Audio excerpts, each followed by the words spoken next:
안녕하십니까. 무명의 그리스도인입니다. 오늘은 오늘날과 같은 목사제도 언제부터 생겨났나 라는 주제로 다시 한번 지난 시간 말씀을 정리해 보겠습니다. 성경에서는 단 한 번 언급된 목사라는 존재가 과연 어떤 존재였는지, 오늘날 목사가 없다면 기독교는 사라져버리게 될 것이라는 생각이 들 정도로 한국교회에서 목사의 위치는 가히 신의 대리인이라는 생각이 들 정도로 막강하죠. 이처럼 중요하게 생각하는 목사라는 제도가 성경에서는 단 한 번 언급된 목사라는 존재가 과연 어떤 존재였는지, 그 역할과 하는 일이 무엇이었는지 성경은 전혀 알려주지 않고 단 한 번 에베소서 4장 11절에만 목사라는 제도가 뒷받침되는 성경 구절로 목사라는 단어가 나와 있습니다. 단지 목사들이라고 복수로 표현된 것밖에 없습니다. 따라서 오늘날과 같은 단독 목사라는 자들은 초대교회에는 없었다는 것입니다. 목사라는 자들이 교회 안에서 무엇을 하는 존재였는지 알 수 없다는 사실이며, 또한 바울 시대에 없었던 목사라는 단어를 급조해서 만들어냈다는 것은 상상조차 할 수 없는 말도 안 되는 이야기죠. 교회 안에서 무엇인가 함께 참여하는 자들을 가리킨 것을 먼 훗날 성경 번역을 하기 위해 목사라는 단어로 재번역하였을 뿐입니다. 목사라는 그 원어는 목자를 라틴어로 번역한 것이라는 사실을 알게 되었다면, 바울이 살던 시절에는 목사라는 단어가 없었다는 사실을 깨달을 것입니다. 또한 신약 성경에 딱 한 번 언급된 이 목사라는 에베소서 말씀, 이 단어는 목사를 다른 신앙인들과 다른 존재로 여기거나 특별한 자로 여기거나 제사장으로 여겨서 지칭된 것은 절대로 아닙니다. 모든 신자가 제사장임을 신약 성경이 증거하는 것을 보게 된다면, 바울 시대에 오늘날과 같은 목사가 존재하였다고 주장하는 자가 있다면 그는 예수님의 복음이 아닌 바리새인의 사람의 유전을 전하는 자일 것입니다. 그렇다면 초대교회 때에 언급된 목사들과는 전혀 다른 오늘날과의 같은 목사 제도는 도대체 어디서 비롯된 것입니까? 바로 교회 안에서 최고가 되어서 잘난 체 하려는 자들에 의해 생겨난 복음과는 거리가 먼 것들입니다. 즉 사도시대 이후부터 서서히 자기 자랑을 하려는 자들이 교회를 좌지우지하게 됩니다. 최고가 되기 위해 교인들을 굴복시켜 나가기 시작합니다. 이 자세한 역사들은 더욱더 세분화시켜서 앞으로 너무나 많이 세세하게 알려줄 것입니다. 유튜브 방송을 구독하며 차근차근 여러분들이 당장 이해가 되지 않더라도 교회사에 대해서 여러분이 알고 다 같이 고민하였으면 좋겠습니다. 여러분의 꿈은 진짜 그리스도인이 되는 것이 여러분들의 삶의 목표가 되길 원합니다.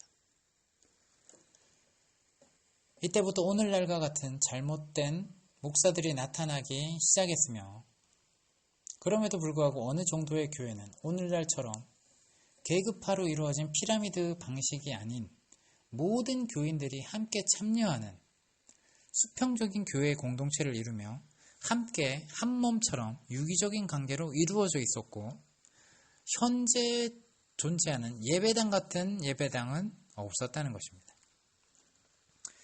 그러다가 주후 115년경에 이그나시우스라는 사람이 등장합니다. 장로들 중에는 감독이라는 사람을 세워 장로들은 모두 감독에게 복종하도록 만듭니다. 절대 권력의 감독과 사제라는 직분이 만들어지면서 그들을 성직자로 죽여 세웠고 신의 자리에 올라앉게 만들었던 것입니다. 감독과 교황, 사제가 절대 권력을 누리면서 교회는 타락의 극치를 보였게 되었고, 결국 존 칼빈과 마틴 루터 같은 종교개혁가들에 의해 기독교 세력, 곧 개혁의 길로 접어들게 되죠. 이때까지만 해도 교회 안에서는 목사라는 직책 자체가, 이 단어 자체가 나오지도 않았습니다. 오늘날의 목사와 같은 절대 권력을 지닌 신을 대신한 사제들이 가톨릭에서 있었을 뿐이었죠.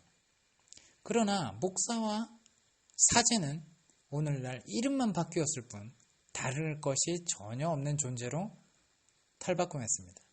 마틴 루터와 존 칼빈, 찌빙글리, 마틴 부처 같은 개혁가들은 개혁을 외치는 자들의 특성상 개혁된 교회 안에서 예전처럼 사제라는 호칭을 사용하는 것을 극도로 싫어해서 사제를 대신한 단어를 찾으려고 골몰하다가 설교자, 사역자, 목사라는 용어를 도입하게 됩니다.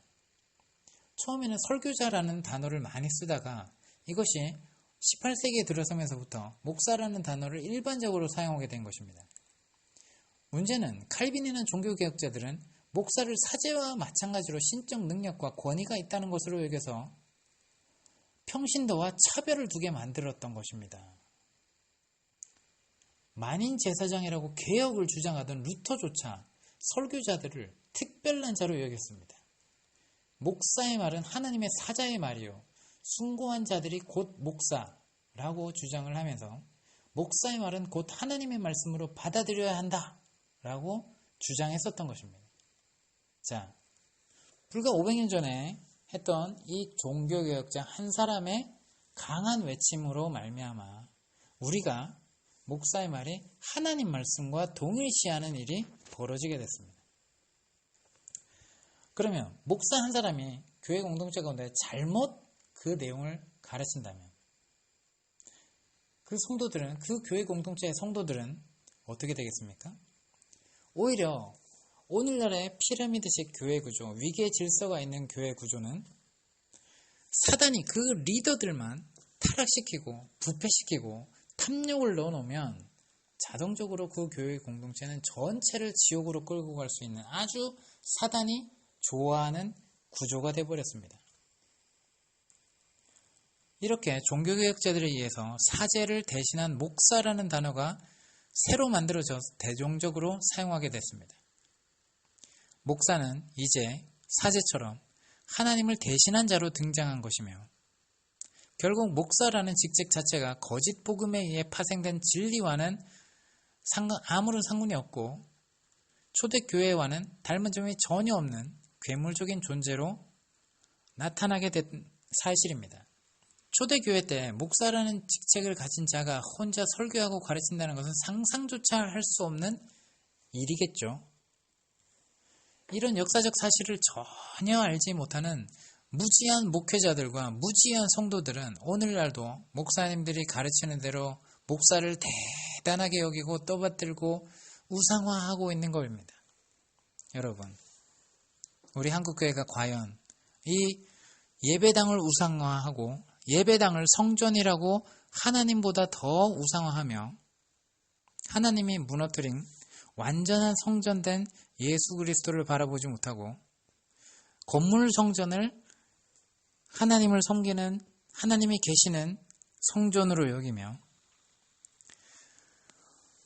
제사장 제도를 폐했던, 그리고 친히 예수 그리스도께서 우리의 대제사장이 되시고 우리를 제사장으로, 왕같은 제사장으로 세우셨음에도 불구하고 그 없는 제도를 끼워 맞춰서 구약의 말씀을 갖다 끌어오면서 구약의 제사장과 같은 존재로 하나님의 대리자로, 예수님의 대리자로 목사를 생각하며 떠받드는 그 우상화 작업을 과연 회개조차 합니까?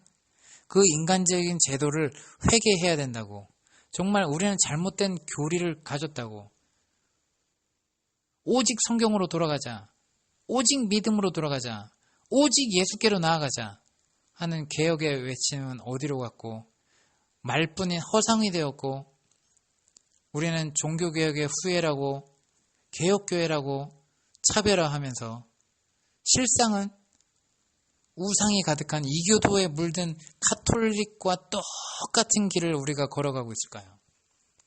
그러면서도 하나님의 저주를 피하게 해달라고 무엇을 회개해야 될지조차도 알지 못하는 그러한 존재가 되고 있습니다. 여러분이 우상화하고 있는 것을 멈추십시오.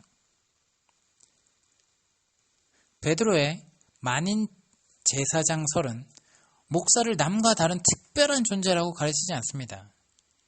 주님의 가르침을 받은 자들이 목사, 그들만의 특권이 아니라는 사실을 진짜 여러분들이 깨닫게 된다면, 성도들이 각자 깨닫게 된다면, 아, 나는 평신도야. 어쩔 수 없어. 그건 목회자가 하는 일이야. 라고 생각했던 것이 완전히 잘못된 것이라면, 일반 평신도와 다른 존재로 성직자를 여기는 것, 그 자체가 참 복음에서 벗어난 거짓된 것이고 이교도에 물든 것인 것을 알게 될 것입니다. 목사라는 단어가 일반인들에게 알려지고 사용하게 된 것은 단지 500년 전 종교개혁 이후라는 사실은 많은 역사가 정확하게 가르쳐줍니다. 그럼에도 신약 성경에 딱 한 번 나오는 단어를 가지고 목사의 존재가 대단한 것으로 여기는 자들이 있으니 그 시절의 목사라는 단어와 오늘날의 목사라는 단어는 같은 것이 아니라는 사실을 알지 못하기 때문이라는 것입니다. 무지는 사람을 고집불통 만드는 묘약이 되게 하는 능력이 있나 봅니다. 모르면 모른다고 하는 것이 참 아는 것이고, 성직자들이라고 일컫는 자들에게서 유전되어 내려오는 것들을 진리로 여기는 것은 주님의 은혜로 깨우침을 얻는 자들이 생각할 수 있는 것들이 아님을 명심하십시오. 이상입니다.